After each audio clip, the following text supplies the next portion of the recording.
Hello you! How are you? And welcome to Speed Feed. This is where you catch a glimpse of everything that's happening around you that you need to know from, news, politics, viral, hot stories, everything that's happening and driving the conversation that is worth noting. Yes, you will get it here in this show. We are live on Facebook and YouTube. Yes, if you want to know if we are live, post below with a comment telling me where you're watching from, and then you will know we are live. Also, while you're at it on Facebook, there's a button on your left. It's a share button. I'm just asking you now to share this video with your friends, and I'm sure they'll appreciate that you introduced a new show to them. Yes? Alright? It's called Speed Feed, and we're gonna go through some of the stories that are, important, that you need to know today to get informed. Alright? Some interesting stories. Like the first one is really interesting because the circus that is this country, my friends, let me tell you, it's unbelievable. So this is a story of a chief inspector of police in Gilgil who went to the bank. He withdrew 1.1 million shillings in cash. He put it in a backpack and he drove to a hotel for lunch. He left the money in his car in a backpack and went to the hotel for lunch. While eating, he heard his car alarm go off, and when he looked outside, someone was stealing the money from his car, and the person who was stealing also stole his escapistol, which was loaded. And the person drove away in a white Mazda, and they have not been able to get hold of him as of this time that we are going live. Now, he did not explain what the money was for, what he was doing with 1.1 million shillings in cash, but it doesn't matter now because it's in the hands of someone else. If that sounds like a movie to you, it's not. It's a real story that happened in Gilgil. Someone lost 1.1 million shillings in cash. Probably more questions than answers on this one. All right. Meanwhile, so other stories, the FBI, they have said that they will not be taking lead in the murder investigation of slain businessman Bashir Mahmood. It was reported last Friday that a few FBI agents were sent to a police station to follow up on the case because Bashir was also an American citizen, but they say they will only be involved in the case if they are formally requested to do so.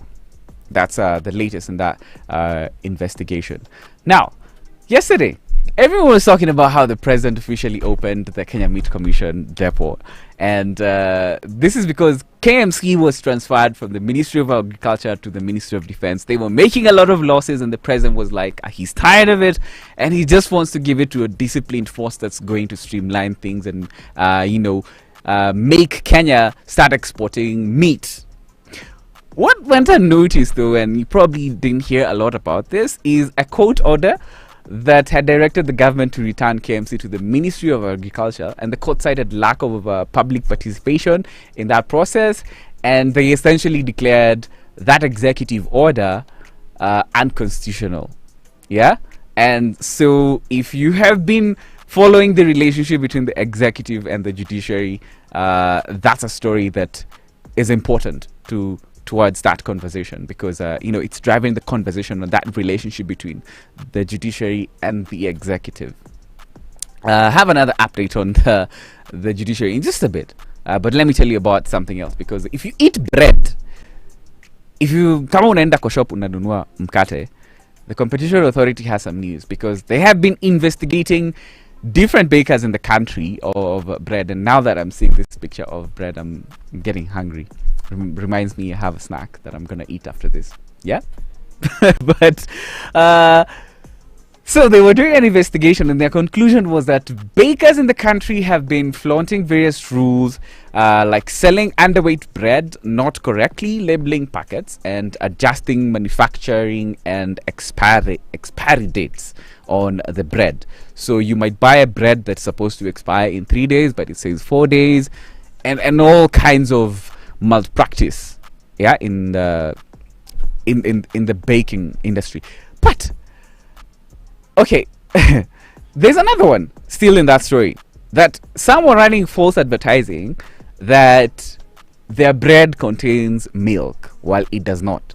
So they have been taking advantage of us, and the question that is on most people's minds is, why did the government just give a warning? Why didn't they do anything? because they know these manufacturers. They're the ones who did the investigations. They know manufacturer X and Y are the ones who are selling underweight bread. Why didn't they do anything about it? In fact, this is a very interesting comment on Facebook. Mtu wa Maju, he said, anasema mikate mingine iko na mashimo kubwa kuliko nyavu za samaki. It's ironical that the government has become a whistleblower. Yeah, right? Because the quality of bread, when you buy bread and you try to apply spread, yote inaenda na spread, sindio? Right? Because the quality of bread is so inconsistent in the country, and there's actually malpractice that has been going on, right? And of course, people are asking, "Hey, government, you're whistleblowing instead of doing something. Yeah, do something." Yeah, this is another update from the judiciary. So, and I'm sure you probably did not know this. If you knew this, let me know in the comment section. We are live, by the way. Yes, leave me a comment. If you want to know if we're doing this show live, leave me a comment and I'm going to read it because we're doing it live. So, the Court of Appeal, they have a new president. If you haven't heard about it already, I'm pretty sure you've heard about Justice Daniel Musinga, who this gentleman is going to be the new president of the Court of Appeal. A detail that you probably missed and that I found interesting about this is that there was an actual election at the Court of Appeal, and it was conducted by the IEBC. Yes, you heard that right. There was an actual election. Yeah? And there are like 12 judges at the Court of Appeal. Couldn't they have just raised their hands to elect one of them? I just found that to be very interesting. What do you think about that? Yes, let me know in the comment section. I'll be reading more of your comments as we go on. Yeah, and I have another update for parents who have been looking forward to their children or your kids are joining Form 1 because I know the class of 2020 KCPE. You want to go to school, but yesterday Education CS George Magoha announced that the process was postponed. Yes, it was supposed to be done on Friday, the 28th, but it will not start until June 15th. Yeah, and he did not give the reason for the postponement. He just said that there is no cause for alarm, which is like telling someone don't panic and pushing the date for something that they have been waiting for. He didn't give any reason. He didn't go into details. So if you're looking for your kid to joining Form 1, you probably have to wait until July for them to go to school. So yeah, that's the latest on that front. Yeah, this one I'm reading comments for those of you who were doubting that we are doing this show live. Yes, did you comment?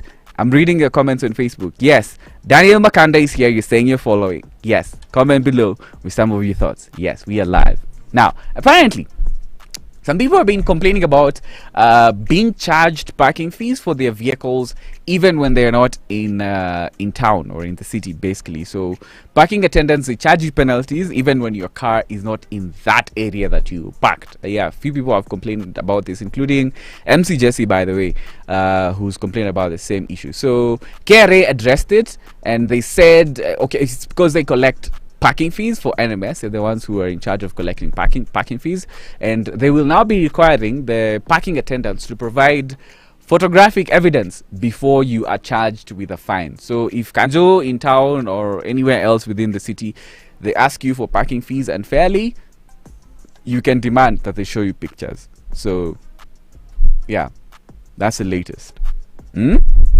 Keep commenting. Yeah, because we are live. I see Roddy is here. Alright, and if you're watching on YouTube, make sure you subscribe as well.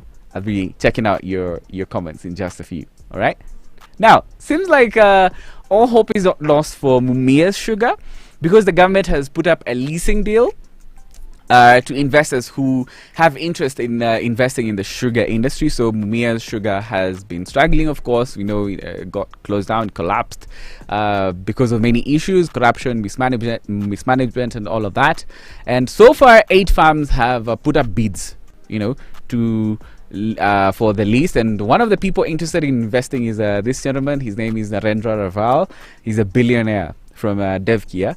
And according to Business Daily, he's looking to invest 5 billion shillings, into the Mumias sugar project. And 4 billion of that money is going to go directly into running the plant, and 1 billion is going to be used as incentive for farmers, to make them regain confidence and start supplying sugarcane to Mumias again. So all hope might not be lost for Mumias sugar, especially if you're from that area.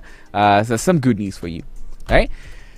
I have some disturbing news though, because the World Health Organization, they have criticized Kenya for not reporting a polio outbreak in the country last December. Yeah, so apparently amidst coronavirus, there was a polio outbreak that we probably never got to hear of because the Ministry of Health did not let us know. Yeah, there were various cases of reported in the country of mutated poliovirus. And the ministry has, however, right now they have launched a polio vaccination campaign together with the WHO. Yes, because polio is a deadly disease. It was at some point we had managed to kick out a strain of the virus completely, but there is a mutated version of the virus that is has been reported in Kenya, and now they're doing a vaccination exercise. Yeah, that's an important story that you need to follow up, especially if you have a child. Get them vaccinated. Yeah. Now, this is the last one, and Felix is excited about this. Felix, your cousin, is back on the news. Chris Bamba. Yes, he's back on the headlines. Everyone is talking about him. Everyone on Twitter today has been talking about Chris Bamba. It's driving the conversation. If you check on Twitter, you'll see Bamba is trending together with others. It's gone down a bit because people are kind of running out of things to say, and of course Ezekiel Mutua is also trending alongside, and of course there are videos of him performing at a club. In case you haven't seen them, he was grinding on a man and a woman, yeah, which was weird, so weird.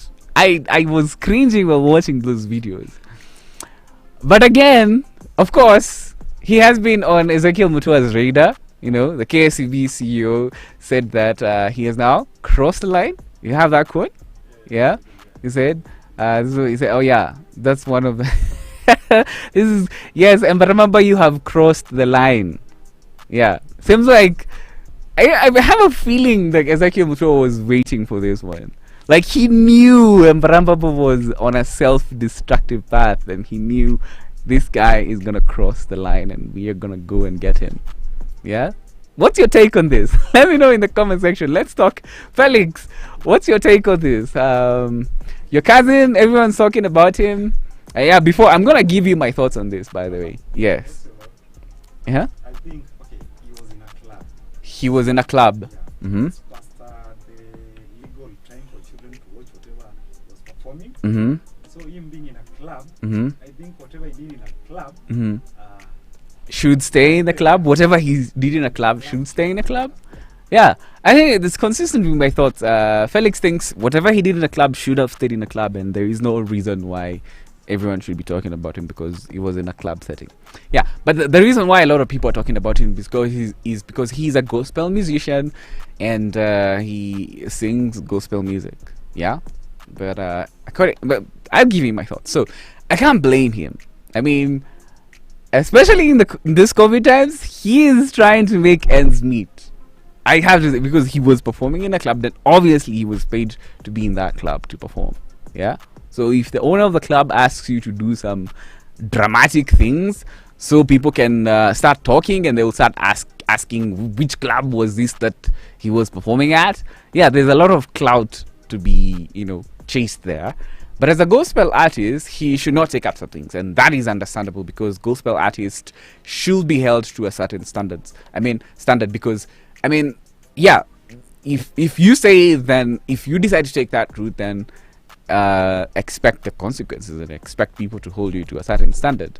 But again, in Kenya, controversy sells. Yeah, it will get people talking about you and it will give you publicity.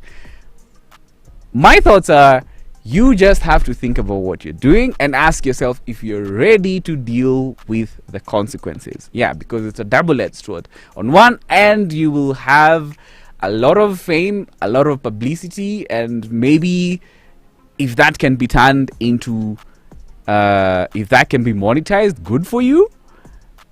But also, it doesn't always work. You have seen a lot of famous people not being able to make ends meet. So publicity doesn't always translate to money. So, yeah. maybe you should watch yourself. Yeah, and I'm not. I don't know what was going through his mind when he was doing this, but An apology.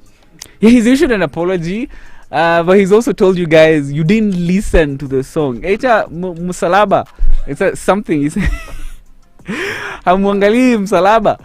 I found the apology to be funny because he ended it with the song. He ended it with promoting his song. Which for me is just like he's yeah, he is handling fame. It's new to him, and the way he's handling it is, you know,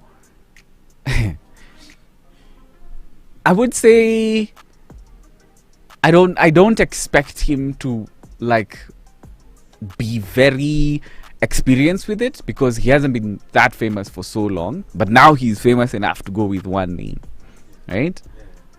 Yeah, but he's living his life in front of our eyes, and that's the thing with fame.